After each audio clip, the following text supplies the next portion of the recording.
आप इस बात को सोच के देखो कि पाकिस्तान से एक आदमी भारत आएगा, परिवार लेके रहेगा कहां? उसमें भी यह था कि एक घर में मान लो 7 लोग हैं, 4 पुरुष और 3 महिलाएं हैं। जब यहां पहुंचे तो 2 पुरुष और 1 महिला ही पहुंच पाए, बाकी सब मार दिए गए बीच में। या तो मार दिए गए या महिलाओं ने और लड़कियों ने तो कुओं में कूद गई थी। 30 जनवरी 1948 की बात है। कब की बात है?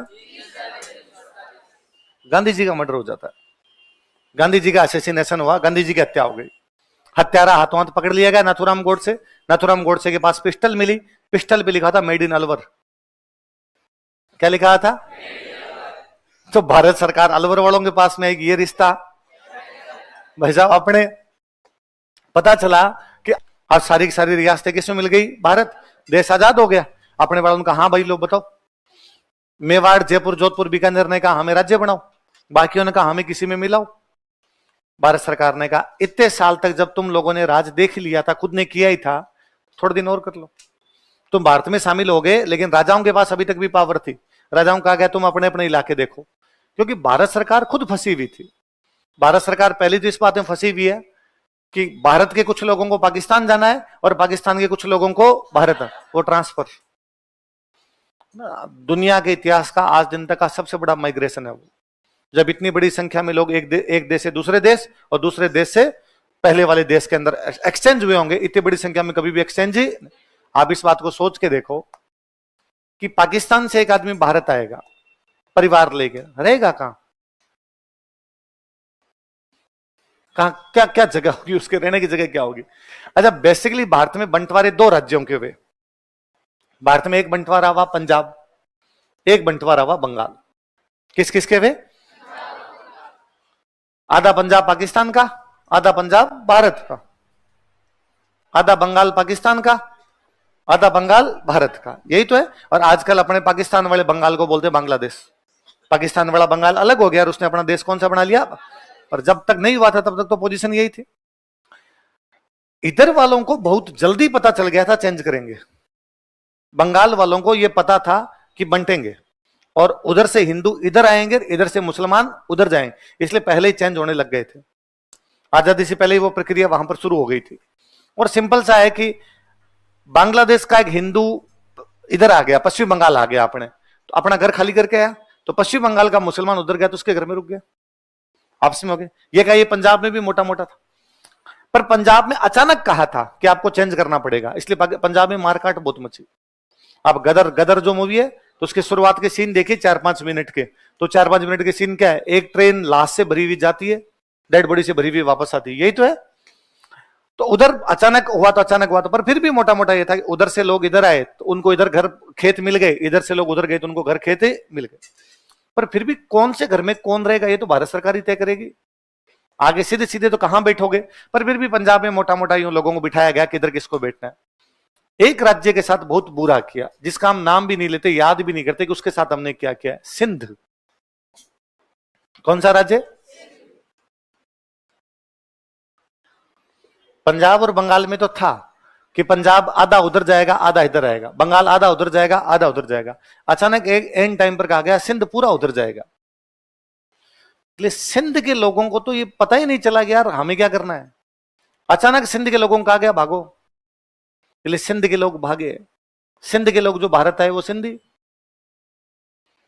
सिंध के लोग जो भारत आए वो। अब आ तो गए, इनको कहां रखें, इसलिए भारत सरकार इनके लगाए कैंप। क्या लगाए? कैंप, तंबू लगा लगा के बिठाए, इसलिए जगह का नाम है सिंधी कैंप। आज भी जगह है, बस स्टैंड का नाम क्या आपके? तो यहां पे कभी सिंधियों के कैंप थे। तो आना सिंधियों की तो उस समय की हालत पढ़ लो तो आदमी को रोना आ जाए। सिंधी सबसे अधिक पैसे वाले लोग थे भारत में, बड़ी बड़ी दुकानें थी उधर उनकी। कराची, सिंध की राजधानी कौन सी थी? कराची। बहुत पैसे वाले लोग थे वो। अचानक उनको कहा गया अब भाग जाओ इंडिया की तरफ। आदमी जान बचा के भागेगा, पैसे तो कैसे लेके आएगा, तो वहां से भागे जान बचा के। उसमें भी यह था कि एक घर में मान लो 7 लोग हैं, 4 पुरुष और 3 महिलाएं हैं। जब यहां पहुंचे तो 2 पुरुष और 1 महिला ही पहुंच पाए, बाकी सब मार दिए गए बीच में। या तो मार दिए गए या महिलाओं ने और लड़कियों ने तो कुओं में कूद गई थी। भाई हम तुम्हारे साथ जाएंगी तो हमारे चक्कर में तुम पर हमले होंगे, हम मर जाती हैं तुम भाग जाओ यहां से। कुछ भी नहीं, खाली झोले ले लेके वहां से आए थे। पर आप सिंधियों की जीवटता देखिए कभी। उन्होंने कैंप में रहे, वो थोड़े दिनों में थोड़ी स्थितियां सामान्य होगी तो छोटे मोटे काम करने शुरू किए होंगे। किसी ने आलू बेचने शुरू किए होंगे, किसी ने कोई मसाले बेचने शुरू किए होंगे। आज सारे के सारे सिंधी पैसे वाले हैं। कोई समाज मेहनत के दम पर क्या कर सकता है उसका बेहतरीन एग्जाम्पल है। मैं कहूं ऐसा अपने साथ होना, आप बाकी छोड़ो, आपकी कोई नोट्स लेके भाग जाए ना, खाली नोट्स, तो 4 दिन रो है मेरे नोट्स गए, मेरी कॉपी पता नहीं कौन ले गया सर, अब मेरा जीवन में क्या होगा। तो लगता है यार सिंधियों से कितना कुछ सीखा जा सकता है। आपको एक भी सिंधी गांव में नहीं मिलेगा। लालवाणी, केसवाणी, है ना, चंदवाणी, इस प्रकार की जो भी जातियां सारी शहर में मिलेगी। आपको कभी नहीं मिलेगा सिंधियों के खेत है। अपने यूं बाकी बैठे बैठे कह सकते हैं हमारे इतने बीघा जमीन है, कोई कहते भाई साहब मेरे तो 2 मुरबे हैं, कोई कहते हमारे तो इतने बीघा है, हमारे तो 15 कुएं हैं। सिंधी नहीं कहेंगे, सबकी दुकानें हैं। मैंने सिंधियों का यह भी कभी नहीं सुना कि उन्होंने कहा कि हमें आरक्षण दो, कि हमें सरकारी नौकरी करनी है। फॉर्म ही नहीं भरते। क्या करना है सरकारी नौकरी, अपने करेंगे बिजनेस और बाकी जो लोग उनको नौकरी पे रखेंगे। जिन लोगों के विजन बड़े होते हैं ना, उन्होंने जीवन में कुछ बड़े किए हैं। हमने हमारे विजन ही उतने बना लिए कि जैसे तैसे करके एक सरकारी नौकरी मिले, एक अदद सरकारी नौकरी। वो सोचना हम आईएएस से शुरू करते हैं, फिर जो स्लोपरी स्लीपिंग है हमारे, जो नीचे गिरना लगते हैं बाद में, हम खुद भी नहीं सोच पाते कहां तक आ गए हम। तो सिंधियों के साथ बड़ा अजीब क्या, ये कहीं आप दिल्ली जाइए, दिल्ली में जहां पे कोचिंग, जैसे अपने कोचिंग वाले इलाका क्या है, ये गोपालपुरा। दिल्ली में कोचिंग वाले इलाके का नाम है मुखर्जी नगर। क्या नाम है, क्यों उसका नाम मुखर्जी नगर? एक नेता हुए थे श्यामा प्रसाद मुखर्जी। कौन हुए थे?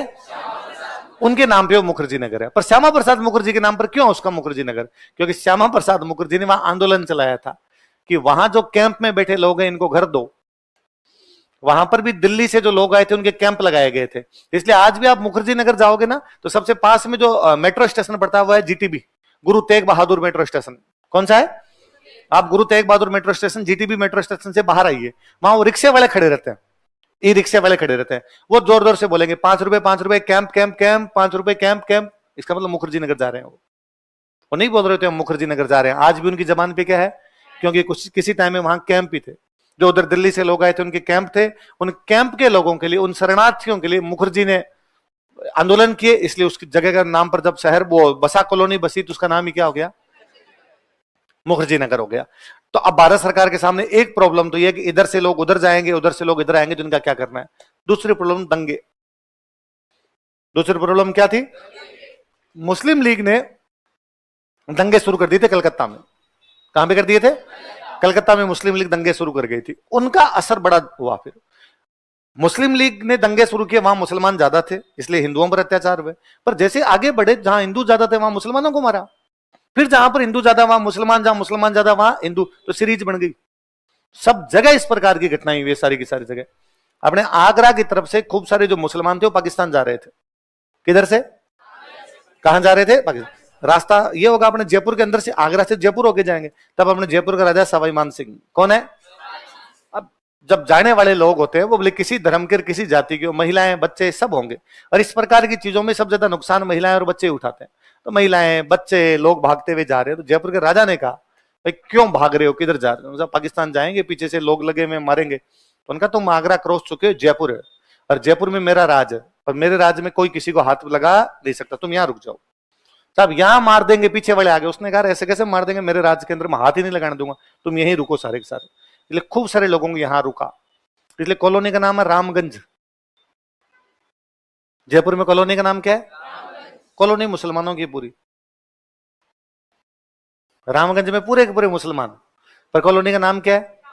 जयपुर के राजा की बसाई हुई कॉलोनी, राम जी के नाम पर बसा ली। इसलिए क्या हो गया, तो ये एक तो ट्रांसफर वाला और एक दंगों वाले, दो मामले चल रहे थे। इसलिए भारत सरकार ने राजाओं को कहा कि कुछ दिनों तक तुम अपने पास में कंट्रोल रखो, धीरे धीरे हम कंट्रोल तुमसे ले लेंगे। भारत सरकार ने इनके साथ कोई छेड़छाड़ नहीं की। भरतपुर में अपने एक राजा ब्रजेंद्र सिंह जी, क्या नाम है, बड़े इंटेलिजेंट आदमी हुए। भारत सरकार को ब्रजेंद्र सिंह जी के खिलाफ 2 शिकायतें मिली।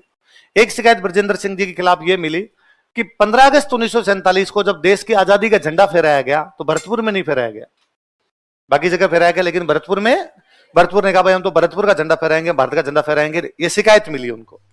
एक शिकायत ये मिली कि भरतपुर में हिंदू मुस्लिम दंगे हुए हैं, उसमें मुसलमानों को ज्यादा नुकसान हुआ है, राज्य ने उन मुसलमानों को बचाने का प्रयास ही नहीं किया। वल्लभ भाई पटेल ने बुलाया ब्रजेंद्र सिंह जी को, बुलाकर भाई आपके खिलाफ शिकायत है। ब्रजेंद्र सिंह जी ने कहा भाई जहां तक पहली शिकायत है, हमने भारत का झंडा फहराया है। अब किसी दूर दराज के गांव में झंडा नहीं फहर पाया तो मुझे पता नहीं, बाकी हमने सब जगह भारत के झंडे फहराए। जब हम भारत में साइन कर चुके हैं तो क्यों नहीं फहराएंगे। और जहां तक बात है दंगों में नुकसान पहुंचने की, तो पूरे भारत में दंगे हैं, कहीं पर हिंदुओं को ज्यादा नुकसान और कहीं पर मुसलमानों का। आप कह रहे हो कि भरतपुर में मुसलमानों को नुकसान हो, उसका जिम्मेदार मैं हुआ हूं, तो फिर भारत में जहां बाकी दंगे में उसके जिम्मेदार नेहरू जी वल्लभ भाई पटेल है। और यदि आपको यह लगता है कि मैं नहीं संभाल पाऊंगा तो रखो न तुम्हारे कागज पानड़े, हमने तो कभी साइन कर दिए। हमने कब कहा था हमें रखने, हमने साइन कर दिए। आपने कहा था कंट्रोल खुद के पास रखो, तुम रख लो। तो भरतपुर राजा साहब अपना कंट्रोल किसको दे के आगे? भारत सरकार। किसको? तो भारत सरकार ने भरतपुर का कंट्रोल जल्दी अपने हाथ में ले लिया था और एक व्यक्ति को भरतपुर में अपनी तरफ से भेज दिया था, एसएन सप्रू। देश आजाद कब हुआ? क्या तारीख थी? 15 अगस्त 1947। कंट्रोल अभी तक किसके पास में पड़ा है? राजाओं। 30 जनवरी 1948 की बात है। कब की बात है? गांधी जी का मर्डर हो जाता है, गांधी जी का असैसिनेशन हुआ, गांधी जी की हत्या हो गई। हत्यारा हाथों हाथ पकड़ लिया गया नाथूराम गोडसे। नाथूराम गोडसे के पास पिस्टल मिली, पिस्टल पे लिखा था मेड इन अलवर। क्या लिखा था? तो भारत सरकार अलवर वालों के पास में ये रिश्ता भाई साहब अपने। पता चला कि अलवर के प्रधानमंत्री के नाम है वीएन खरे। क्या नाम है? पर वीएन खरे और नाथूराम गोडसे की मुलाकात हुई, तो वीएन खरे को गिरफ्तार कर लिया गया। तो किसी ने कहा जब प्रधानमंत्री को यह बात पता हो सकती है फिर तो राजा को भी पता है। महाराजा का नाम था तेज सिंह। क्या नाम था? तो तेज सिंह को भी गिरफ्तार कर लिया गया और कहा गया जब तक मामले का अंतिम नतीजा नहीं आता तब तक तुम दोनों नजर बंद हो। हालांकि जब अंतिम नतीजा आया तब पता चला इनको तो पता ही नहीं था, दोनों को घटना की कोई भी जानकारी नहीं। पर अलवर के राजा को जब गिरफ्तार कर लिया तो अलवर का कंट्रोल भी किसके पास? भारत सरकार। तो भारत सरकार ने 2 रियासतों का कंट्रोल अपने पास ले लिया था पहले। कौन कौन सी? भरतपुर और अलवर। देखो आपको याद हो तो देखो हमने पढ़ा था कि भारत छोड़ो आंदोलन हुआ था। हालांकि हमने पढ़ा कि अलवर प्रजा मंडल ने भारत छोड़ो आंदोलन में भाग गए। पर जब मैंने भारत छोड़ो आंदोलन मैंने समझाया था थोड़ा, तब मैंने कहा था गांधी जी का भाषण था कि किसान अपनी खेती छोड़ के आंदोलन में आ जाओ, मजदूर अपनी फैक्ट्री छोड़ के आंदोलन में आ जाओ, विद्यार्थी स्कूल और कॉलेज छोड़ के आंदोलन में आ जाओ, सेना और पुलिस अपनी नौकरी छोड़ के आंदोलन में आ जाओ, वकील अपनी वकालत छोड़ के आंदोलन में। तो अलवर में किसी वकील ने वकालत छोड़ी थी, वो वकील कौन थे? कौन से आंदोलन के समय? लिखो भारत छोड़ो आंदोलन जब हुआ था ना तो गांधी जी एक नारा दे गए थे, करो या मरो। क्या दे गए? तो लोगों को लगा कि करो या मरो का मतलब है मरो या मारो। तो जनता ने मारना शुरू कर दिया। जब मारना शुरू कर दिया, गांधी जी 8 अगस्त को आंदोलन शुरू होता है, 9 अगस्त को सुबह 4 बजे गांधी जी गिरफ्तार कर लिए गए थे। तो गांधी जी बंद है पूना की जेल में। कहां पर है? और अंग्रेजों ने आरोप लगाया कि ये बाहर दंगे हो गए, बाहर जो अंग्रेजों को जो सरकारी कर्मचारी दिखे जनता ने उसको मारना शुरू कर दिया, अंग्रेज दिखे जनता ने उनको मारना शुरू कर दिया। रेलवे की वो पटरियां तोड़ दी गई, टेलीफोन के तार तोड़ दिए गए सब जगह। तो अंग्रेजों ने कहा ये सब गांधी जी करवा रहे हैं। कौन करवा रहे? बापू ने कहा मेरा पूरा जीवन नॉन वायलेंस, अहिंसा, और मैं ऐसा काम करवा। आप ही तो क्या कहते करो या मरो। तो गांधी जी ने कहा मैंने ये कहा था करो या मरो, लोगों ने इसको यही समझा मरो या मारो, कि या तो करेंगे मतलब मार देंगे या मर जाएंगे। तो गांधी जी ने कहा नहीं, मेरा कहने का मतलब यह था हम आंदोलन करेंगे और आजादी दिलवाएंगे, और आजादी नहीं मिली तो मर जाएंगे, इसमें मारो कहां है। और आपने मेरे पे झूठा आरोप लगाया तो मैं भूख हड़ताल करूंगा। क्या करूंगा? तो गांधी जी ने कहा कि जेल में भूख हड़ताल की? पूना। गांधी जी के पक्ष में शोभाराम कुमावत ने 13 दिन का उपवास रखा था। कितने दिन का? इन्होंने अपने यहां पे अलवर में 13 दिन भूख हड़ताल कर ली थी। लिखो